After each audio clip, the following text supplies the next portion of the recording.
자, 이번 시간에는 우리 11페이지에 주택법이라고 되어 있는 저랑 똑같이 생긴 서 있죠? 네, 이렇게 보세요. 보시면 일단 주택법은 7문제 나오는데 여지껏 출제 경향을 보시면 그래도 틀리라고 하는 문제 한 문제는 있었어요. 그럼 6개는 맞출 수가 있는 범위가 주택법입니다. 버리기 정말 아까운 거라서 우리는 주택법하고 건축법은 좀 많이 나오고 국토개법만 잘 나오면 합격하는 데 지장 없고 개발법, 정비법에서 점수가 좀 몇 개 나와주면 절대 안 떨어집니다. 그렇게 해서 일단 주택법 마무리 할게요. 자, 여기 보시면 실무랑 관련도 깊고 어렵지 않습니다. 이렇게.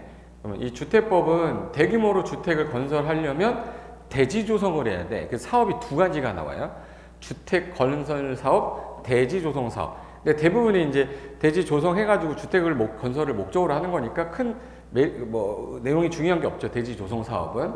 그러면 이 사업을 할 때 용어 정의 중에서 아까 제가 부대시설, 복리시설, 간선시설 잘 나온다고 했을 때 사람이 들어가서 영위하는 시설, 복리, 사람 있는 거.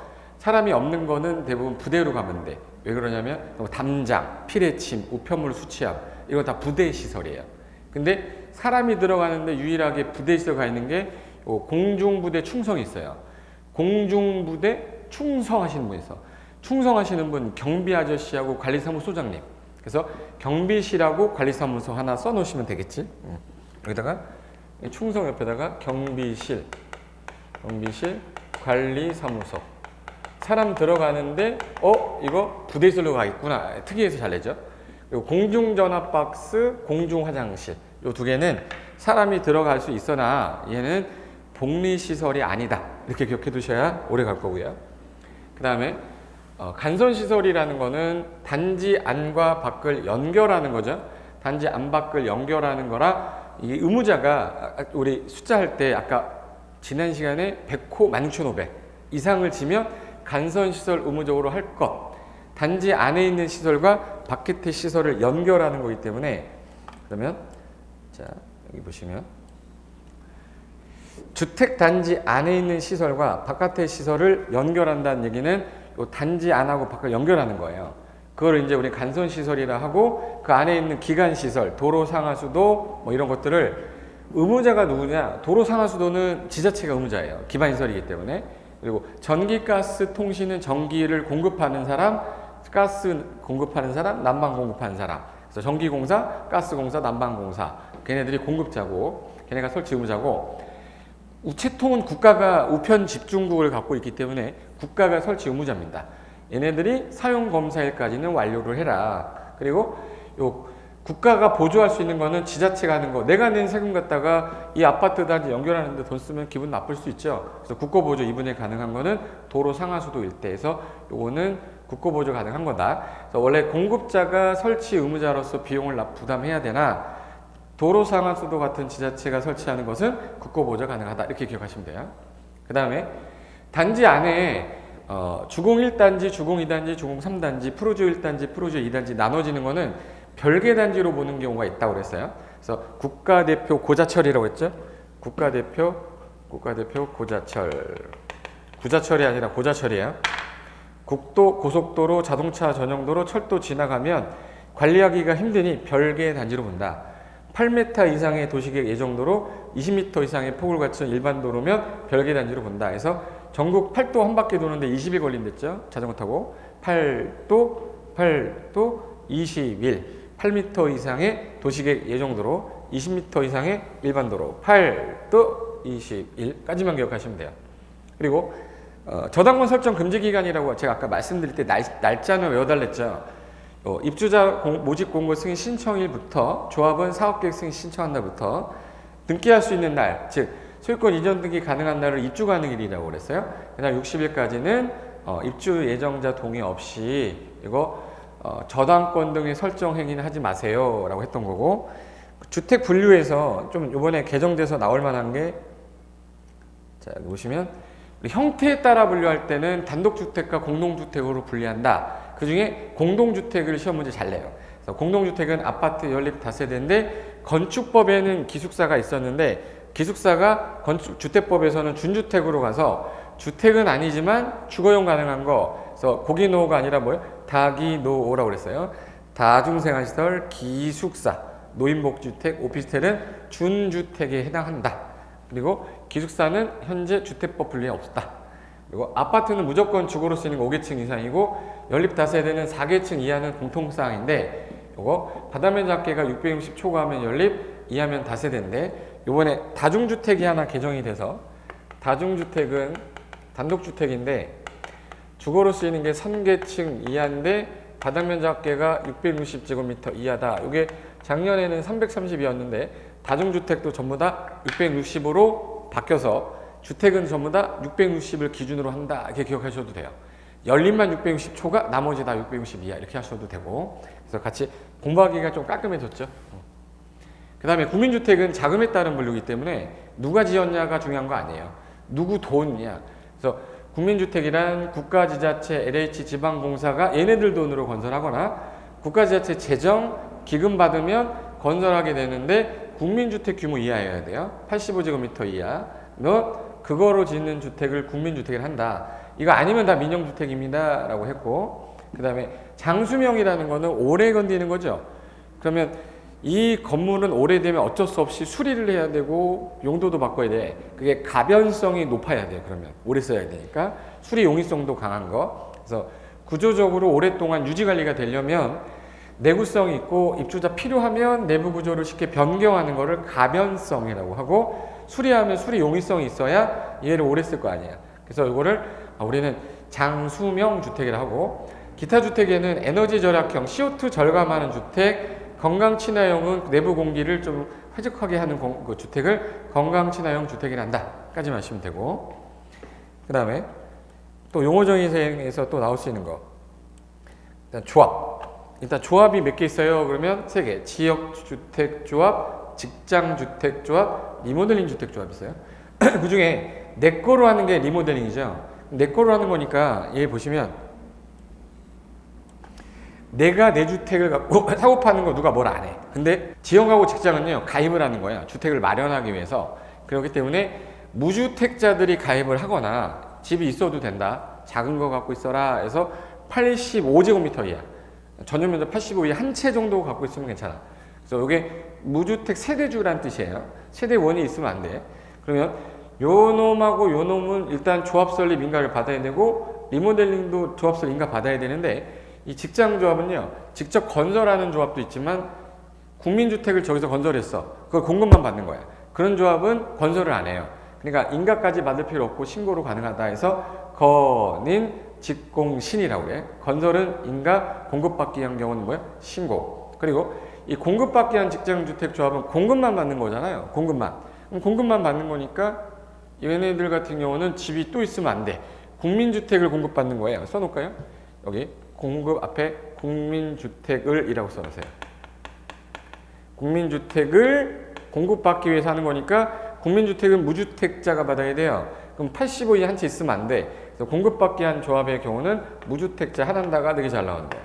그리고 건인직공신은 3번 나왔고 건설하려면 인가받아라. 직장조합이 공급받을 땐 신고다. 그래서 건인직공신 요거 하나. 그 다음에 소유자가 여기 리모델링은 최소한 얘는 20명 이상 모이라고 돼 있어요. 건설 예정 세대 수의 50% 이상이 모이되 20명 이상은 돼야 된다. 그런데 리모델링은 우리가 16가구인데 리모델링 할 수 있잖아. 20명 이상이란 말 필요가 없다. 이렇게 뜻이에요. 그러면 이 3가지 중에 사고 팔아도 되는 건 내 거니까 얘는 팔아도 되는데 지역하고 직장은 지위예요. 공급받을 수 있는 지위이기 때문에 일정 기간 금지가 돼. 인가받고 나서 사업계획 승인 확정될 때까지는 조합원 신규 교체 가입을 못하게 해놨어요. 그런데 그 기간은 2년 안에 승인청해라. 그리고 사업계획 승인 신청 받았으면 5년 안에 착수해야 되는데 안 하면 승인 취소할 수 있다. 그리고 금지 기간이지만 이들이 어쩔 수 없다. 요거는 가능한 경우는 있어. 400세대 진력을 했는데 250명이 온 거예요. 그럼 150명이 모자라면 충원할 수 있어요. 충원. 그럼 충원한다는 말은 이 400명 중에 400세대 질렸는데 250명이 왔어. 그런데 70명이 탈퇴를 한 겁니다. 그러면 180명 남았죠? 그럼 180명 남았는데 20명이 모자라잖아. 50%에. 그러면 충원할 수 있어. 조합원이 사망하는 바람에 아니면 사업계획 승인 이후에는 아까 괜찮다고 그랬죠? 그리고 조합원이 탈퇴했어. 탈퇴는 이겁니다. 250명에서 70명 탈퇴하면 20명이 모자라니까 탈퇴하는 바람에 50% 미만 됐죠. 그때 충원할 수 있다. 그리고 조합원이었던 자가 집이 분명히 없거나 85 이하 한 채 갖고 있으라고 그랬는데 타워 팰리스가 만약에 210제곱미터짜리 산 거예요. 그럼 자격자가 아니잖아. 무자격자죠. 그럼 그 사람 빼고 충원할 수 있다. 그리고 계획이 바뀌었어요. 400세대 건설하기로 했는데 600세대로 바꿨어. 그럼 50%면 300명이 모여야 되는데 250명이면 50명이 모자라죠. 그러면 변경되는 바람에 예정세대 수의 50% 미만 되면 충원할 수 있다.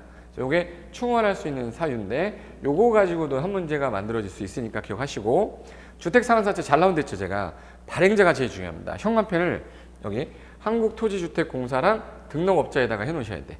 근데 누구를 못 믿어서 등록업자. 그래서 국장의 승인을 얻어서 발행을 하되 상환 너에게 상환할게. 그럼 항상 누구 이름이 써 있어야 돼요. 그 사람 이름 써놔야 돼. 그래서 김영식 증권이 되는 거죠. 김영식 증권이고, 이게 주택을 공급받을 수 있는 지위 증서는 매매 양도 알선 금지라서 딱지 매매 금지 중에 하나가 주택상한사채예요. 그래서 여기는 원래는 양도성이 없지만 해외로 이주한다 그러면 그때는 명의를 이전해야지만 김영식 증권이라 그래야 제3자 발행자 대항할 수 있습니다. 그리고 상환, 상년, 상법, 상백이라고 했죠.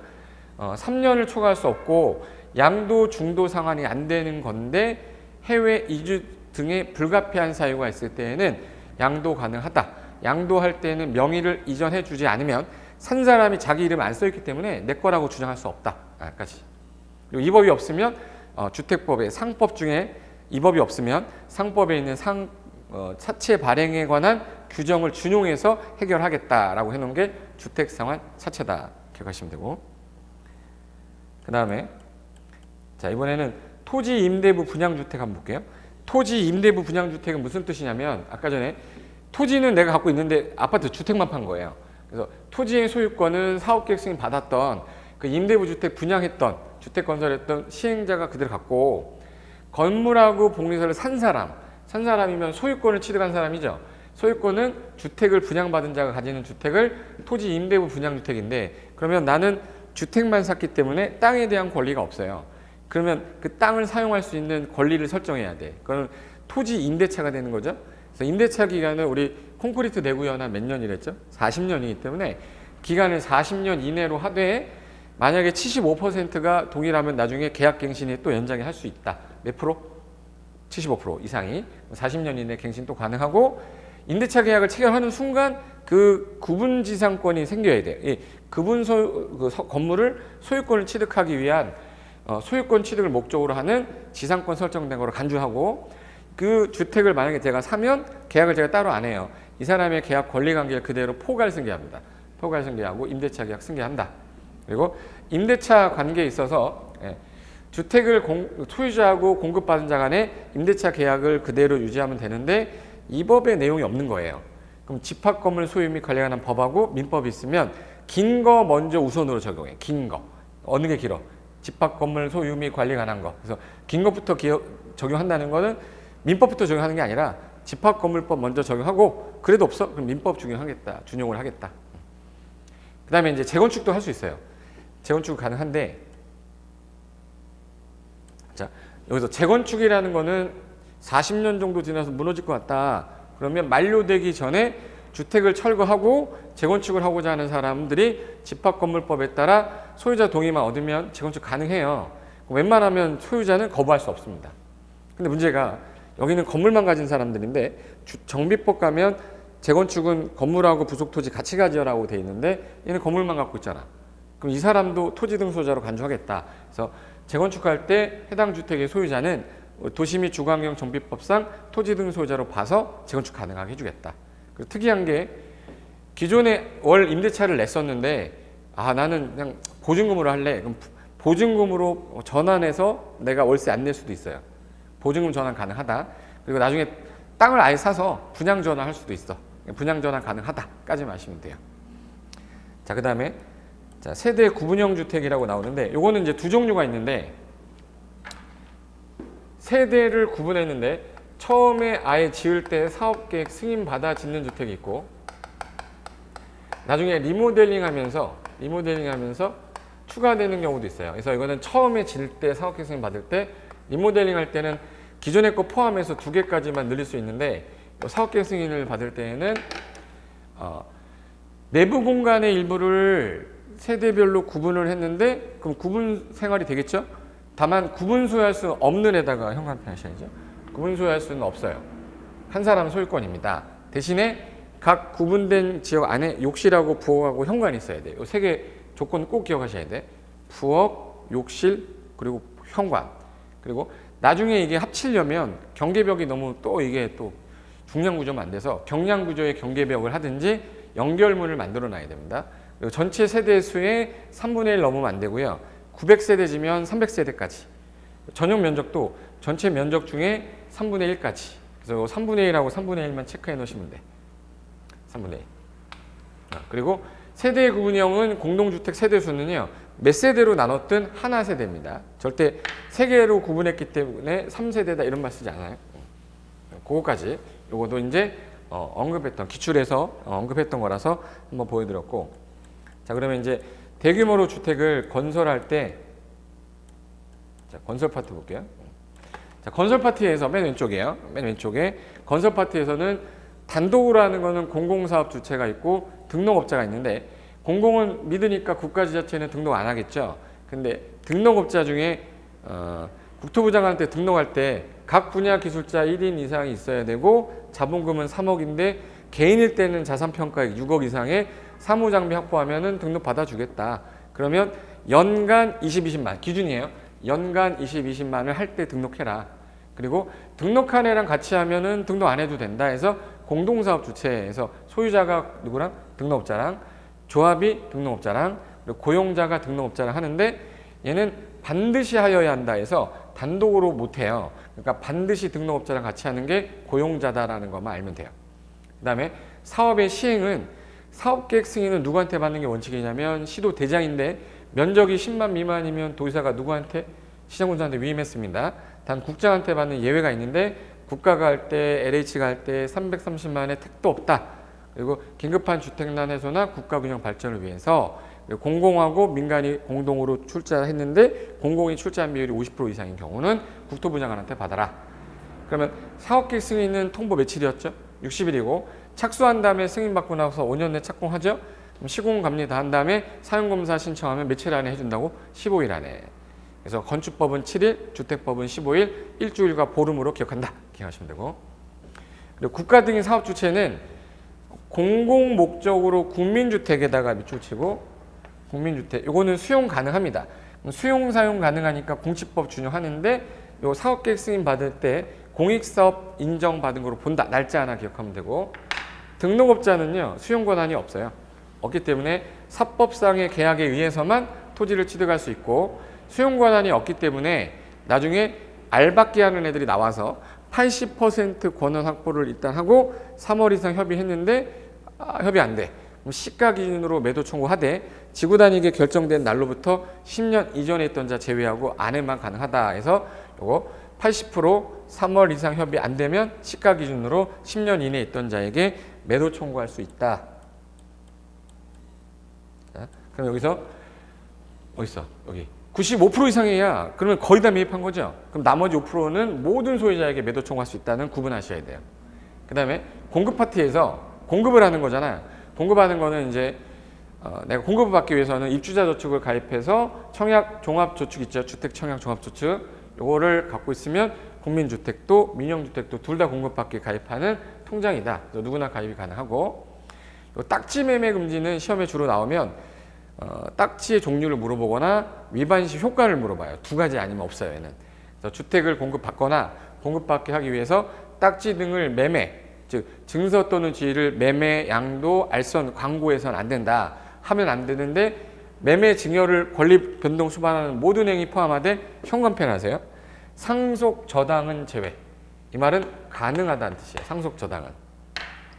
이거 하나 기억해 두시고, 단 위반했을 때 지위는 무효돼요. 지위는 무효. 계약은 취소.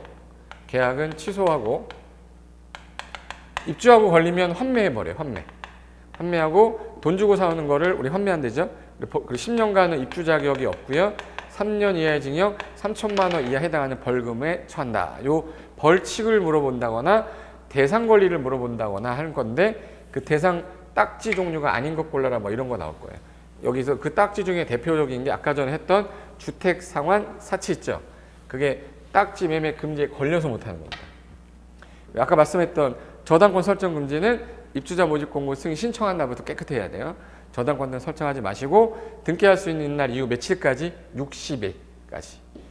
이 공급받는 자의 동의 없이도 저당권 설정할 수는 없다. 그래서 이거 위반하면 얘는 2년 2천이고요. 그리고 투기과열지구는 전매금지 외우라고 그랬죠. 이건 잘 나와요. 입주자로 최초로 선정된 날부터 등기할 수 있는 날까지는 못 판다. 분양권을. 단 주택이 되면 팔 수 있겠네. 근데 5년은 못 넘어요. 그리고 입주자 저축 등서 이거 딱지죠. 위반하게 되면 몇 년 몇천? 3년 3천. 투기과열지구에서 그 전매 위반하면 3년 3천. 요거 나머지 웬만하면 2년 2천으로 때리면 됩니다. 요까지. 그럼 이제 공급해서 지어놨는데 일정한 시간이 지나서 이거 안 되겠다. 리모델링 해야겠다. 마지막 리모델링입니다. 일단 리모델링은 증대하는 거예요. 건축법은 증대, 개축인데 여긴 증축하고 대손밖에 없어. 그럼 증축하려면 건축 허가 받아야죠. 대손하려면 허가 받아야 되니까 증축, 대손하려면 허가 받아야 돼요. 그럼 조합 설립을 할 때 각 동별 과반수와 전체 동 구분 소유자 의결권의 3분의 2. 한 동만 한다 그러면 그 동의 3분의 2인데 얘가 나중에 조합 설립한 후에 허가를 받기 위한 동의 요건은 요 3분의 2가 허가 받을 때는 75%로 과반수가 50%로 바뀐다. 이거는 허가 동의 요건입니다. 리모델링 허가를 받기 위한 동의 요건. 그리고 단 허가가 원칙인데 만약에 증축하는 리모델링일 수도 있어요. 그 증축형 리모델링이면 30세대 이상이 증가됐다. 그때는 허가라고 안 하고요. 사업계획 승인이라고 한다는 것만 기억하시면 돼요. 그럼 이제 리모델링 조합 설립을 하기 위해서는 동의 얻어서 조합 설립 인가 떨어진 때 현관패 그러고 시공자 선정은 언제 하냐? 조합 설립 인가 후에. 근데 만약에 인가 받기 전에 시공자 선정하면 3년 3천이에요. 또 경쟁 입찰로 선정해야 되는데 경쟁 입찰로 안 하면 3년 3천입니다. 3년 3천입니다. 그 다음에 착공 들어가서 시공 다 끝났어. 얘도 똑같이 사용검사 받습니다. 근데 중간에 전유 부분이 바뀌었어요. 예를 들어서 내가 전용 면적 30평짜리였는데 나갔다가 들어왔더니 39평이 됐어. 그럼 이제 평수는 얘가 변경이 되지만 그 대지 면적은 변경이 안 되죠. 뭐 전유 부분이나 공용 부분이 변경되더라도 변하지 않은 걸로 간주하게 돼 있어요. 그리고 조합 설립 인가를 받고 그 다음에 안전진단 요청을 해야 되는데 이걸 만약에 안전진단 요청을 하게 되면 무조건 일단 안전진단을 하게 되면 비용의 전부 일부를 얘네한테 부과시킬 수 있고 그리고 이 기간 동안 안전진단을 하게 되면 기존에 임대차 계약을 했던 사람도 있을 거 아니에요? 그럼 이제 리모델링 하기로 했어. 그러면 임차인 내보내야 되잖아요. 근데 주택임대차보호법이나 상가건물 임대차보호법을 적용하면 안 나가요. 그래서 그때는 주임법, 상임법 적용 안 한다.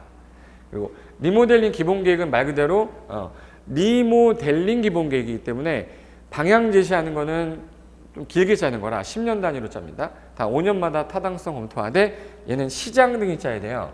그래서 특광 대도시장인데 우리 일반 시장 포함되어 있는 겁니다. 일반 시장 포함돼서 그럼 일반 시장의 경우는 도지사한테 승인 얻는 거고 항상 순서는 의협심이니까 주민 공람할 때 공람 기간 14일 이상 기간 주고 지방의 의견 들어라. 근데 여기는 기본 계획인데 왜 공람을 합니까? 리모델링을 할 거냐 말 거냐 이거 10년 안에 들어가 있지 않으면 우리 못 하는 거예요. 그래서 얘는 공람을 줍니다. 그리고 의견 청취하고 협의하고 심의 거치는데 공법에서 공람은 항상 14일 이상. 공청회 이거 할 때 날짜 없지만 주민 의견, 지방의 의견은 다 며칠 내? 30일 내. 심의 거치고 나서 확정이 되면 승인하고 나서 이제 확정하면 되는데 대도시의 경우는 도지사 승인 얻으셔야 돼요. 그래서 리모델링에 관련된 건 이게 전부라 이 정도만 아셔도 문제 푸는 데는 지장이 없을 거로 보입니다. 그래서 여기까지가 주택법 관련된 거 한 거고요. 자, 마지막 이제 농지법 다 끝났습니다. 자, 농지법 파트로 갈 건데, 자, 농지법은요 일단은 두 문제 파트죠. 두 문제인데 79번하고 80번입니다. 우리 시험에서 79번, 80번인데 한 문제가 꼭 농지법은 농사라고 그래요. 농사 4번이 답이에요. 예전엔 5번이 답이었는데 최근에는 제가 0발을 받았는데 4번이 답이라 작년에 모르면 4번 찍으라고 그랬는데 4번이 답이었어요. 그건 다 이거는 선생님 능력인 거야. 그래서 혹시 모르니까 공부는 하기 싫다 그럼 4번 찍으세요. 근데 쉬운 게 나오면 맞춰야 되잖아. 그래서 농지법에서 제일 많이 나오는 파트가 소유 파트라 요 파트는 공부를 좀 해두셔야 돼요. 이용 파트에서는 대리경작이랑 그 임대차, 보존 파트에서는 농업진흥적 요거만이라도 보면 10분이면 보는데 왜 그걸 버립니까? 그죠? 그래서 일단 소유 파트 용어 정리가 잘 나오니까 그 전에 그 용어 정리부터 잠깐 보고 갈까요? 자, 용어 정리 밑으로 가시면 자, 농지가 뭐냐라고 무조건 나와요. 그럼 농지는 무조건 뭐라고 얘기하면 되냐면 지목이 전답 과수원이어야 된다 이런 거 안 따져요. 현재 경작에 이용되거나 단연생 식물 재배한다. 그럼 무조건 농작물의 경작지 단연생 식물 재배지 그럼 이제 무조건 농지로 봐요. 근데 지목이 전답 과수원이면 당연히 농지죠. 근데 그거 아니더라도 경작지 이용되면 계량부지까지도 포함해서 뭐 농사짓기 위한 뭐 유지, 수로, 뭐 배수로 이런 거 있죠. 그리고 온실, 고정식 온실, 버섯재배사, 비닐하우스 이런 것들 있는 거 전부 다 농지로 봐요. 농지로 보는데 제외가 별표해야 돼. 제외. 농지에서 제외되는 거. 얘네들은 농지가 아니다. 농지 아니다. 전답 과수원이 아닌데 요거 농작물의 경작 기간이나 단연생 식물 경작 재배된 이용 기간 현관펜 3년 미만이면 농지 아니에요. 그러면 2년 농사 졌어. 지목이 아닌데. 그럼 농지 아닌데 4년 지면 3년 이상이면 농지란 뜻이에요. 그래서 지목도 아니면 기간도 짧으면 농지 아니야. 지목은 아니지만 3년 이상이면 농지다 이 뜻이에요. 그래서 잡종지인데 4년 졌다 농지예요. 잡종지인데 2년 지면 농지 아닌 거야. 이제 전인데 농사진 지 2년이면 전이면 무조건 농지죠. 그래서 지목이 아닌데 3년 미만 농사지면 농지 아니다. 그리고 임야입니다. 임야를 현재 산지조정 허가를 안 받은 상태에서는 농사 100년, 1000년, 만년 지어도 그냥 임야로 봐요. 산지조정 허가를 받았을 때 농사지면 농지로 보겠다는 거예요. 그 다음에 초지는 뭐냐면 초지예요. 초지가 뭐예요? 초지지 뭐. 초지가 농지예요? 초지예요? 초지야. 초지는 농지가 아니다. 초지가 뭐야? 초지. 초지가 농지예요? 초지예요? 초지. 초지가 뭐야? 초지. 이렇게 했는데도 나중에 농사진 지 5년 됐다 그러면 또 농지라고 생각해. 아니야. 초지는 무조건 초지야. 초지 일관이 여기서 나온 거예요. 초지가 뭐예요? 초지. 초지가 뭐예요? 초지. 초지는 농지가 아니다. 세뇌시켰는데 이렇게 해도 안 되는 분들이 있어요. 머리에다 어떻게든 집어넣어야 되는데 이게 안 돼. 초지는 뭐야? 초지요. 농업인도 나왔어요. 농업인. 농업인. 너 직업이 뭐니? 그랬더니 저 농업인인데요. 그러면 1090 330 120 120 한번 써볼까? 1090 330 120 120 2, 10, 100, 1000 19 이렇게 돼 있어요. 자, 요거 어느 하나에 해당이 되면 농지로 보겠다, 농업인으로 보겠다고 그랬는데 땅을 1000제곱미터 이상 농사지어 소유하고서 무조건 이거 농업인입니다. 근데 이 경작을 한 시간, 재배를 한 시간이 1년 중에 90일 이상을 했어. 90일 이상 했어? 그럼 너 농업인으로 보겠다. 그리고 농지에 330제곱미터 이상의 고정식 온실, 버섯 재배사, 비닐하우스 100평 정도 되는 비닐하우스 하면 농업인으로 봐요. 330제곱미터가 100평입니다. 그리고 대가축은 두두, 그 대가리 큰 가축 있죠. 그 소말, 그 2마리. 중가축은 조금 거 10마리. 소가축은 이거 대가리 좀 작은 거, 그 토끼 같은 거 100마리. 그리고 가금 날지 못하는 날개 있는 애, 뭐 닭, 꿩, 오골개, 예를 들어서 타조 이런 애들. 그게 1천수. 꿀벌은 10군 말하는 거, 10군. 요거 이상을 내가 키워. 아니면 축산업에 120일 이상 종사를 한대요. 아까 농업은 90일인데 축산업은 120일인 이유가 자, 농업은 허리 구부려야 되는데 축산업은 뭐라 이거만 하면 되잖아. 뭐라 어느 게 더 편해요? 축산업이 편하잖아. 너 30일 더 해 이렇게 돼서요. 나중에 농업 며칠이에요? 농업하면 허리 구부려야 되잖아 이거. 허리 구부려. 아이고 허리야. 허리 구부리다 보면 여기 방구도 나와. 방구. 그래서 농업은 며칠이에요? 90일. 농업은 90일. 이거 기억해둬요. 90일. 그리고 축산업은 1류와 120일이에요. 120일. 1류와. 이 두 개는 날짜 바꿔서 내니까 농업은 90일 이상, 축산업은 120일 이상. 종사를 하면 농업인으로 간주하겠다. 그리고 연간, 이거 완전히 무시하는 건데 동그라미 쳐놓으세요. 연간이면은 1년 동안 120만 원이잖아요. 월 10만 원이야. 이걸 농업인이라고 하면 너무 이 농업인의 수준을 낮춘 것 같아. 이건 월간은 그래도 모르겠다. 연간은 너무한 것 같아요. 근데 연간 110만 원이라니까 뭐 어쩔 수 있나? 외워야지. 그래서 줄여서 말하면 1090, 330, 120, 120, 투텐백 1019 이게 그거예요. 해볼까? 자, 비닐하우스 얼마예요? 그러면 330. 농업은 며칠이에요? 그 며칠? 농업? 90일. 축산업은 1월 120일. 연간 얼마? 120만 원. 투텐백 1019이고 땅은 얼마 이상? 1000. 비닐하우스는 330. 그거 이상 어느 하나에 해당이 되면 농업인으로 본다. 아까지 마시면 됩니다. 이거 정도는 할 수 있지, 이거는. 지금 이 책에도는요, 제가 빨리 하는 이유가 이거를 빨리 돌리고 이걸 빨리 돌리고 아마 3회독 하시면 그래도 공법의 기본 점수 나옵니다. 그 다음에 요약집에나 뭐 시잘부 잘 나오는 것만 드립하면 50점 이상은 충분히 나와요. 우리가 이 부동산 공법은 사람들이 다 제일 어려워하는 과목이기 때문에 60을 넘을 필요까지는 없어요. 뭐 60을 왜 넘어? 한 50점만 맞아도 중개사법에서 10점 받으면 되니까 일단은 요 정도 수준까지. 작용이라는 건 이게 스스로 자자예요. 경작할 경, 박갈경이에요. 그럼 스스로 농사 짓는 건데 그럼 내가 농사를 짓는데 상시 종사하든지 아니면 절반 이상은 내가 해야 이걸 작용이라고 하죠. 농업법인은 그가 소유한 그 법인에서 농산물을 경작, 다년생식물 재배한다, 작용하고 있어요 라고 하는 거예요. 그 작용의 내용입니다. 요게. 그럼 이제 용어 정리했으니까 자, 용어 정리해서 이제 소유 파트 한번 가볼게요. 자, 이 소유 파트에서는 농지는 우리나라는 농지천하지대본이라고 그래서 농업을 하는 사람들한테 혜택은 줘야지 농업이 아닌 자들이 갖고 있다가 개발해서 투기로 바뀌면 안 된다. 경자만 가져라. 경자 유전의 원칙이라고 해놓고 농사 짓지 않는 사람은 취득 못합니다. 그런데 예외는 있다 해서 예외에서 18가지가 있어요. 그 중에서 국가가 농업인이 아니지만 소유할 수 있어야죠. 지자체도 국공유지 소유할 수 있어야 되니까 가능하죠. 근데 학교가 농업고등학교라는 학교에서는 농업을 애들한테 직업처럼 가르쳐줘야 되고 종자 개량도 해야 돼. 농지가 있어야 뭐 학업을 할 거 아니야. 학교는 생산자 단체, 연구 단체는 농업이 주가 아니지만 소유할 수 있다. 체험 영농이라는 건 취미 삼아 하는 거죠.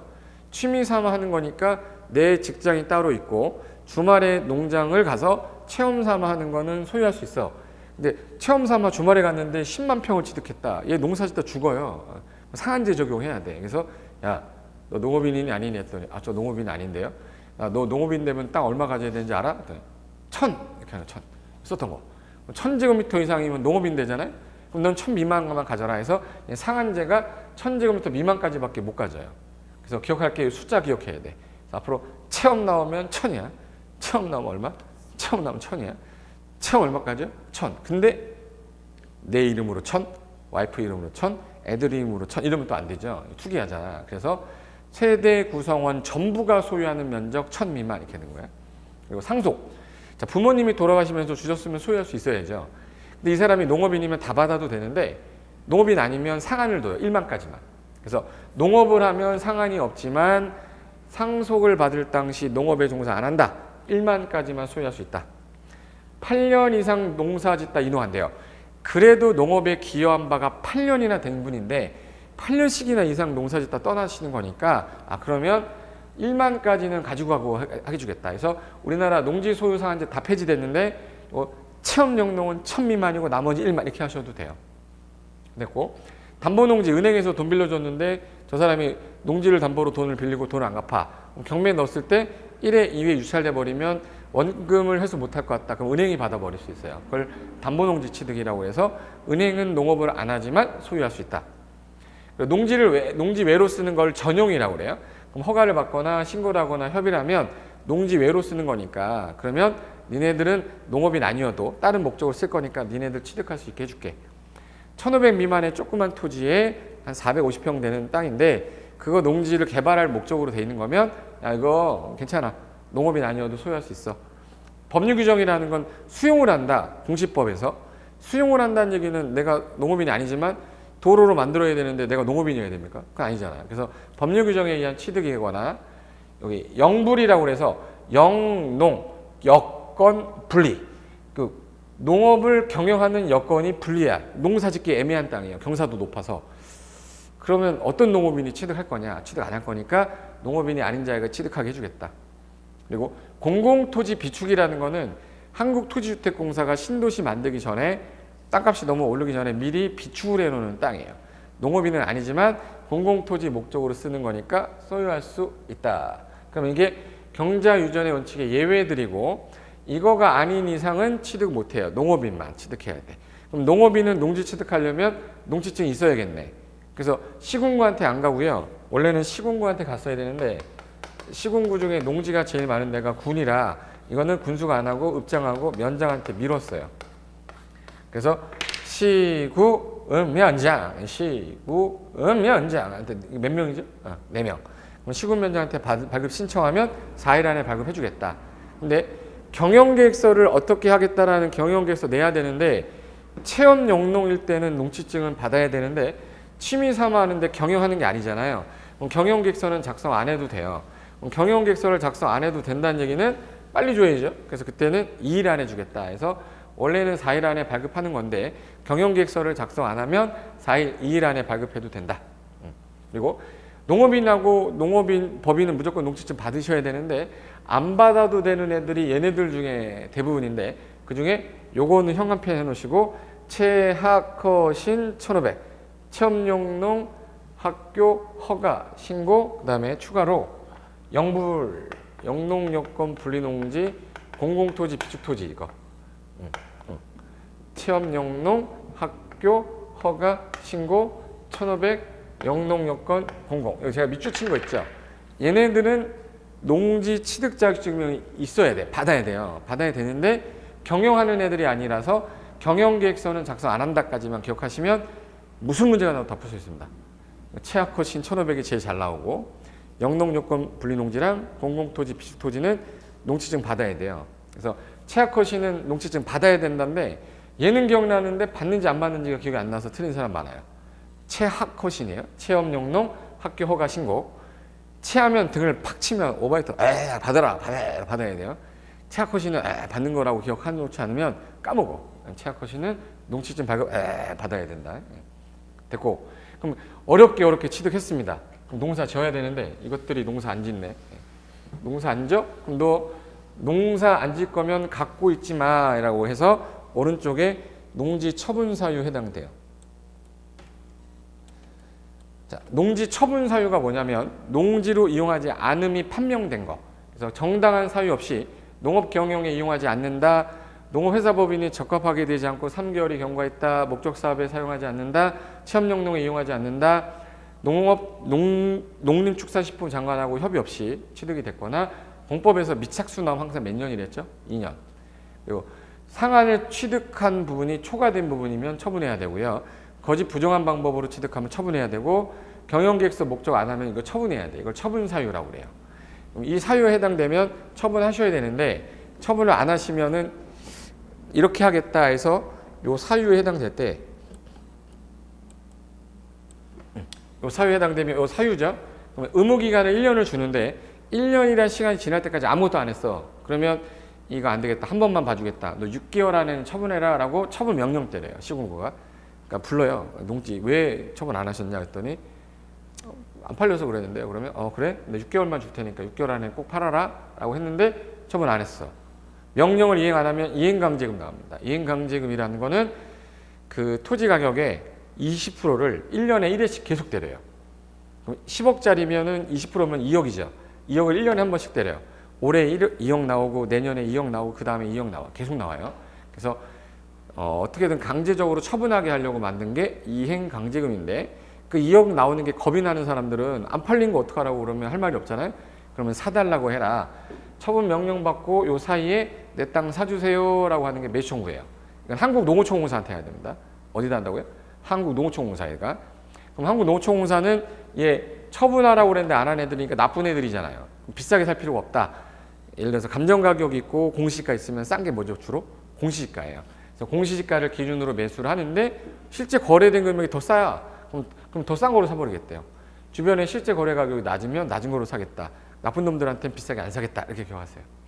그럼 밑에 이행강제금이라고 되어 있는 거 한번 정리해 볼게요.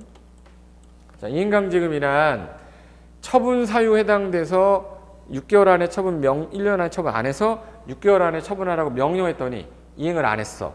그러면 이행강제 부과합니다 라고 전화로 문서로 삐삐로 문서로 해야죠. 문서로 하되 이게 일정한 형식을 갖춰서 해야 돼. 그걸 요식행위라고 그래요. 필요한 형식 갖추란 얘기예요. 그래서 건축법상 이행강제금을 베끼면서 토지가액의 이행강제금이 20%겠죠. 이행강제금 20%를 이행할 때까지 반복 부과 행수하는데 1년에 한 번씩 때립니다. 그래서 고지받고 이의가 있으면 30일 내 이의 제기하면 되고 미납하게 되시면 지방행정제재 부과금에 관한 법, 징수에 관한 법에서 강제로 압류해버려요. 징수해버리겠다. 이게 이행강제금입니다. 여기까지가 소유 파트이고요. 그 다음에 이제 이용 파트 한번 봐볼까요? 자, 이용 파트에서는 자, 농지를 이용할 사람이 이러한 방식으로 이용해라 계획 짜놨어. 그걸 농지 이용 계획이라고 그래요. 그리고 대리경작 제도라는 거는 농사를 지어야 될 사람이 안 짓고 있으면 대신 이용하는 경작자, 대리경작자예요. 차 운전해야 되는데 나 대신 한다. 대리운전 시키는 거잖아요. 그걸 대리경작자라고 해서 이게 놀리는 땅이 있고 지력 증진하려고 쉬는 땅이 있으면 쉬는 땅은 내비둬. 농사 너 안 짓고 놀리는 땅. 유후 놀자고 하는 거. 유후 농지라고 그래요. 유후 농지 소유자한테 너 농사 안 짓 거니까 나 대리경작자 지정할 거야. 해서 밑으로 내려오면 그림이 하나 있을 거예요. 자, 대리경작 제도라는 거는 뭐냐? 자, 대리경작 뭐냐면 이 농지 소유자 잘생겼네. 얘가 지금 놀리고 있어 농지를. 이 농지를 놀리고 있으면 시군구 입장에서는 왜 너 소유자 임차인 왜 농사 안 져? 그랬더니 제가 잠깐 쉬고 있었는데요. 놀고 있었는데 이러진 않을 거 아니에요. 그래서 일단은 대리경작자 지정할지 모르니까 알고 계세요라고 예고하게 돼 있어요. 예고. 이 예고 기간 안에 이의 신청을 하는 거예요. 이의 신청을 며칠 안에 하면 되겠네. 그렇죠? 10일 안에 하는 거예요. 이 예고 기간 안에 이의를 제기하고 결과를 내가 보고 7일 안에 통보하겠다. 근데 너 유휴농지임이 틀림이 없어. 그러면 유휴농지임이 틀림이 없으면 이제 얘한테 뭐라고 그러냐면 자, 야, 너 유휴농지가 분명해. 그래서 대리경작자로 이 사람을 지정할 거야 라고 지정을 해서 해버리면 이 사람이 경작을 게을리했는데 얘도 경작을 게을리하면 무슨 의미가 있냐. 그래서 1순위자로 농업인이나 농업법인을 지정하게 돼 있어요. 근데 얘네들이 못하겠다는 거야. 그럼 2순위로 학교나 생산자 단체를 지정할 수는 있습니다. 그러면 원칙적으로 학교나 생산자 단체를 지정하여야 한다. 그럼 틀린 거예요. 원칙적으로 농업인, 경작 게을리 안 할 사람, 그리고 농업회사 법인을 우선으로 하는데 이걸 평생 할 수는 없잖아. 대리경작자가. 그래서 보통 농지법은 3하고 8조안 됐죠. 숫자 3년, 8년이 제일 잘 나와요. 그래서 따로 정하지 않으면 3년만 줄게. 정한 기간이 뭐 2년이면 2년, 5년이면 5년인데 따로 정하지 않으면 최소 3년 주겠다. 그러면 이 사람이 농사 졌어. 그럼 경작물이 나왔는데 쌀이 10가마가 나왔네. 10가마. 그럼 10가마를 혼자 다 먹으면 안 되죠. 상식적으로. 이게 남의 땅 빌려서 한 건데. 그러면 이 사람이 무슨 의무가 있냐? 이 사람은 무슨 의무가 있냐? 쌍방 의무가 있어요. 이 사람이 자기 땅인데 얘가 농사 짓잖아. 열받아? 열 안 받아? 그래서 열받죠. 가서 몰래 밤에 똥 싸놓고 이러면 안 되죠. 그래서 얘가 농사 짓는 걸 방해하고 때리고 뭐 그러면 안 돼. 왜? 참아야 돼요. 수인 의무 있습니다. 참아야 되는 의무, 수인 의무라고 해요. 근데 얘는 남의 땅을 공짜로 썼잖아요. 그래서 경작을 하게 되면 수확량에 옛날에 쌀을 2가마를 갖다 주라고 했다가 이게 허리가 부러졌어요. 그래서 1가마만 갖다 줘라. 그래서 1가마면 몇 프로겠네? 10%. 무거우니까 에이 2다리로 질질 끌고 갖다 줘. 2다리로, 1다리로, 2다리로 질질 끌고 갖다 주면 돼. 2다리니까 2달래. 몇 개월 안에? 2개월 안에. 2달 안에 10%를 갖다 주면 돼요. 근데 얘가 안 먹겠대요. 아싸 가오리 이거 아니야. 갖고 오면 안 돼. 이거는 의무로 이행해야 되니까 법원에다가 던지는 거 우리 공탁이라고 그래요. 공탁. 법원에 공탁해야 나는 지료 지급 의무를 이행한 거고 얘는 방해 안 하는 수인 의무를 했기 때문에 경작기간 중도 해지되지 않습니다. 근데 만약에 경작기간이 남았는데도 불구하고 얘가 못하겠다. 지도직급 의무를 이행 안 했다. 얘가 정당한 사유 소명했다. 얘가 못하겠다 신청하면 기간이 남아 있더라도 이거는 중도에 해지되는 경우도 있다. 이렇게 하시면 돼요. 중도 해지되는 경우 있다. 그럼 이게 대리 뭐예요? 경작자인데 요 내용 정도는 그래도 언급을 하니까 한번 봐주신 겁니다. 그럼 이용 파트에서 제일 잘 나오는 거 요 파트고, 그 다음에 마지막에 이제 보존 파트인데 농지는 두 개로 나눠져. 농업진흥지역과 농업진흥지역 외로 나눠져요. 그래서 농업진흥이란 말 자체가 우리나라 농사 짓는 게 주로 녹간농자잖아요. 근데 이 녹지 중에서 특별시는 안 된다라는 게 작년에 시험 문제였었어요. 그래서 녹간농자를 대상으로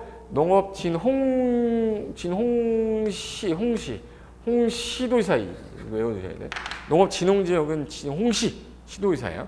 시험장 가면 농장이라고 자꾸 꼬셔서 농업진흥시도지사가 지정할 때 농장 승인허도 지정하는 겁니다. 지정하게 되면 농업진흥구역과 농업보호구역으로 나눠지는데 행위자는 진흥구역이 더 크고요. 얘가 조금 작아요. 그래서 어느 게 규제가 더 심하냐 그러면 농업진흥구역. 얘는 절대 사지 마세요. 투자하지 마시고. 농업진흥구역은 일단 버려라. 그리고 여기서 농지 외로 쓰는 거를 우리 농지 전용, 바꿀 전에 쓸 용자예요. 농지 바꿔서 써라 허가받았대 또는 협의했대. 그럼 이거는 누구한테 받아야 되냐? 우리나라 농지는요 규제가 워낙 심하기 때문에 높으신 분한테 받아야 돼. 그걸 농장한테 받아야 됩니다. 다 면적에 따라 밑에 있는 시군구나 시도에게 위임할 수 있는데 그 위임 단위를 숫자로 외우면은 좀 오래 가지 않아서 제가 그림 그려놨어요. 그림 그려놓은 거. 자 보시면 여기 농업진흥지역 아니냐 바뀌냐에 따라 진흥지역 안에 있을 때 3천하고 3만 기준으로 3천 미만 되면 시군구한테 위임하고 3만하고 3천 사이면 시도지사에게 위임하고 3만 이상이면 농장한테 현재 농장이 직접 한다. 그래서 이거 그리고 농업진흥지역이 아닌 바깥은 면적이 좀 커요. 그래서 3만 미만일 때 30만 미만일 때 해서 이거를 3천, 30만이라고 그래요. 따라해보세요. 3천, 3만, 30만 작을 때는 시군구, 중간, 시도, 크면 농장. 그래서 3천, 3만, 30만만 기억하면 돼. 3천, 3만, 30만 작을 때는 시군구, 중간일 때는 시도에게 위임하는데 이게 크면은 위임 안 한다. 3천, 3만, 30만 작으면 시군구, 중간, 시도. 이게 면적 위임 단위 해서 농업진흥지역 관련돼서 오른쪽 가시면 자, 농업진흥지역은 아까 누가 지정해요? 그러면 아까 홍시도지사가 농업농촌식품정책심의위원회 심의 거쳐서 농장 승인허도 발행하는 겁니다. 그런데 농업진흥지역이 지정이 되면 자, 이 농업진흥구역하고 보호구역 나눠질 때 어디가 규제가 훨씬 세다고 그랬어요? 진흥구역. 그러니까 이게 계란 후라이면 노른자 위가 진흥구역이고 흰자가 보호구역이에요. 그래서 얘를 보호하고 수질 보호하는 거야. 그런데 규제가 워낙 세다 보니까 내 땅이 두 개에 걸칠 수도 있잖아요. 그러면 진흥구역에 들어가 있는 게 얼마 안 돼.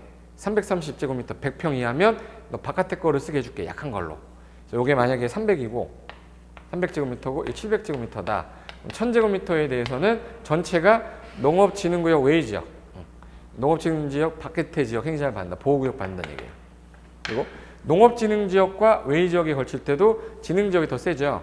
이 안에 들어간 면적이 330제곱미터 이하면 300이면 바깥에 거 적용하겠다는 거예요. 반대로는 안 되고요. 규제가 센데 면적 되지도 않아 작아. 그럼 바깥에 거로 완화해 주겠다. 이런 뜻으로 해석하시면 돼.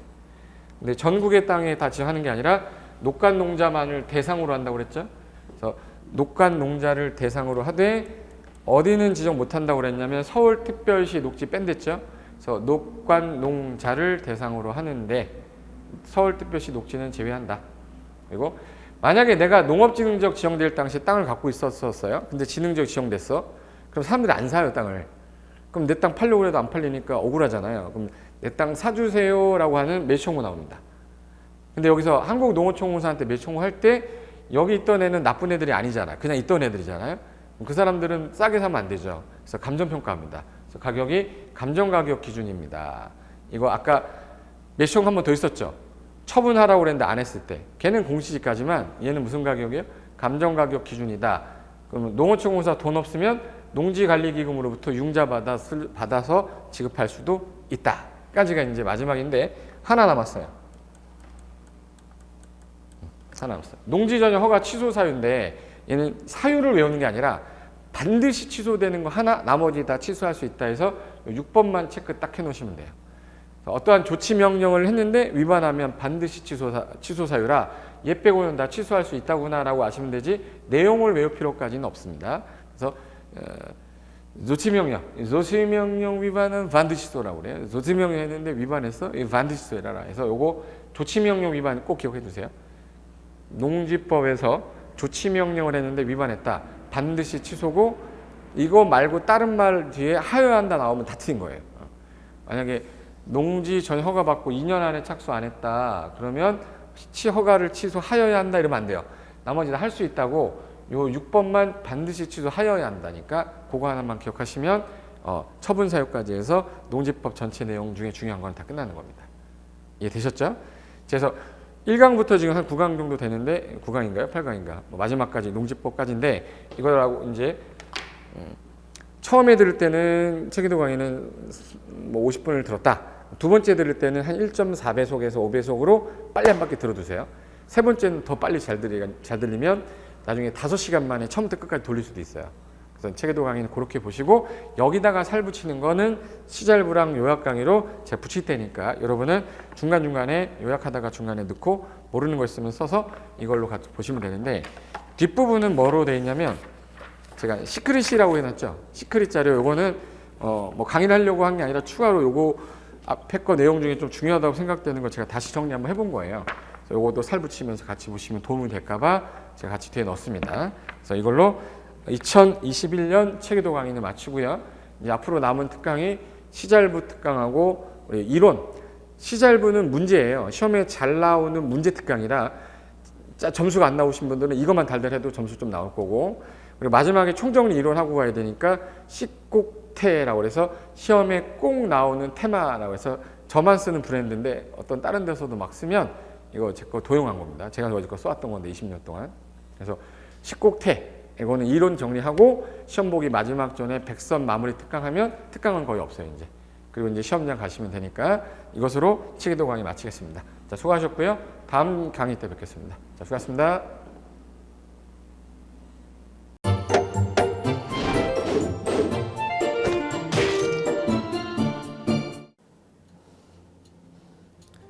안녕하세요. 부동산 공법을 강의하는 고상철입니다. 자, 제가 이번 시간에 말씀드릴 건 뭐냐면 공인중개사를 여러분이 공부하시다 보면은 여러 가지 자료들, 뭐 OX 문제라든지 어떤 요약된 집약된 자료, 뭐 PPT 자료 이런 것들이 많은데 그 일일이 출력하다 보면 여러분들이 보관하고 하는데 불편함이 있어서 그런 것들을 좀 약간 또 해소도 하기 위해서 또 다른 사람들하고 커뮤니티도 뭐 할 수 있기 때문에 저희는 네이버 밴드라는 어플을 좀 활용할 건데요. 그 네이버 밴드에다가 자료를 올려놓은 거를 내가 다운을 받고 내가 보는 방법에 대해서 알려드릴 테니까 이 부분에 대해서 제가 시작하는 거 똑같이 따라 하시면 설치부터 사용 방법까지 말씀드릴 테니까 그대로 따라오시면 됩니다. 자, 1단계 네이버 밴드 어플을 다운받습니다. 자, 그럼 네이버 밴드 다운을 어떻게 받냐? 자, 플레이스토어 우리 안드로이드 버전으로 갈게요. 그래서 플레이스토어를 누르시면 화면이 바뀌면서 지금은 이제 컴퓨터 화면을 제가 이제 좀 크게 보이게끔 해놓은 거라서 여러분 핸드폰에는 아마 맨 위에 여기 검색창이라는 게 있을 건데 여기다가 제목을 넣는 거예요. 제목을 뭐라고 쓰냐면 네이버 밴드 아니면 밴드 이렇게 쳐도 돼요. 밴드 치면 제일 상단에 나오죠. 그래서 이제 네이버 요 밴드가 요 초록 색깔 바탕에 B자예요. 밴드. 그래서 이제 여러분은 설치 누르시면 됩니다. 자, 2단계 그럼 네이버 밴드를 일단 들어가셔야 돼요. 들어가서 검색하기 전에 밴드 어플을 누르면 위측 상단에 이 돋보기 모양이 있을 거예요. 이 돋보기 모양을 누르기 전에 우리가 이제 검색을 해야 되잖아요. 누르시면 검색 컨트롤 가요. 여기다가 우리 공수모라고 치면 돼요. 공수모 치고 엔터 치면 이제 그동안 이제 우리 공수모 관련된 게 나올 건데 제일 상단에 있을 겁니다. 그래서 여기 네이버 33개가 밴드가 나왔는데 그 중에 여기가 1등이죠. 자, 그럼 이제 3단계 해당 공수모 밴드로 들어갔습니다. 그럼 들어가시게 되면 가장 첫 화면에 공인중개사 수험생 모임이거든요. 원래 그 수험생들만 위한 모임이기 때문에 시험 정보하고요. 어떤 자료들이 있어요. 뭐 OX 문제, 뭐 오지선다 문제, 그리고 이제 요약된 자료들 그런 거 공부할 수 있는 활용하는 어떤 밴드고요. 이 강의와 관련된 어떤 특강이 있다거나 할 때 공지사항 같은 거 그리고 지속적으로 교수님들께서 자료를 올려드릴 거기 때문에 요 관련된 자료 관련된 거 어떤 거 있는지 잠깐만 한번 보겠습니다.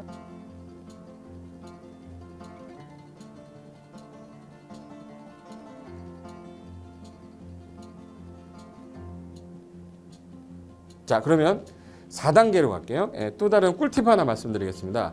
모바일 1일 학습이라는 건데 핸드폰으로도 내가 하루에 짬을 내는 시간, 예를 들어서 전철을 타거나 버스를 탄다거나 화장실을 간다거나 할 때 1일 그 공부 학습 방법을 알려드릴 건데요.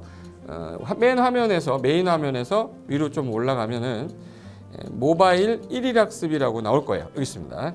모바일 1일 학습이라고 해서 시험 과목에 따른 문제가 나올 거예요. 그러면 여기를 올리시면은 여러분이 이제 그 시간 안에 이 문제에 대한 것을 읽어본 다음에 여기서 정답과 해설은 바로 보여지면 이거는 암기가 돼버리기 때문에 정답 해설은 맨 밑에 안 보이게 숨겨놨어요.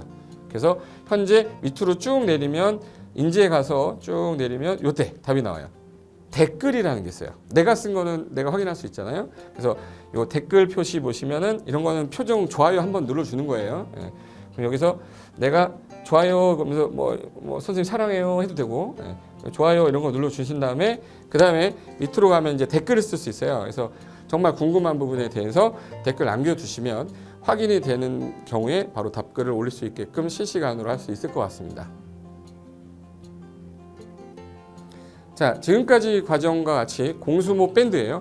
공인중개사 수험생 모임 밴드를 줄여서 우리 공수모 밴드라고 하는데 이렇게 가입하시면 여러 가지 자료들 업데이트되는 거, 개정되는 부분 신속하게 받아들일 수 있기 때문에 아마 여러분 학습하는데 도움이 많이 될 겁니다. 그래서 꼭 가입하셔서 좋은 자료도 받고 매일매일 학습하시면서 도움 되셨으면 좋겠고요.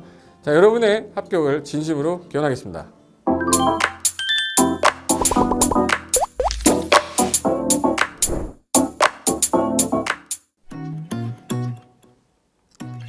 자, 안녕하십니까. 자, 이번에는 부동산 실무 일반인들이 어떤 도움을 받기 위한 관련된 밴드에 대해서 소개를 시켜드릴 건데요.